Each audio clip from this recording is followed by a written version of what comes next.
Hello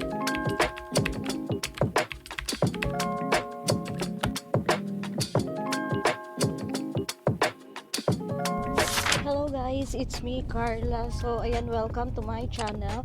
So guys, ngayon nandito kami sa Hilpuyat dahil papunta kami ngayon sa Manila. Ayan, dahil mamimigay kami ng mga grocery sa mga tabi ng kalsada. So ayan, so far ang ganda ng panahon ngayon.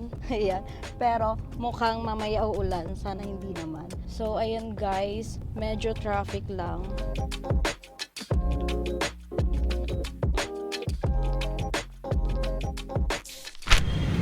Ngayon guys, nandito na kami. Ayan, mamaya samahan nyo kami mamigay. So ngayon guys, nandito na kami. Ayan, mamaya samahan nyo kami mamigay ng mga grocery. Maghahanap tayo ng mga homeless dito na mabibigyan ng grocery.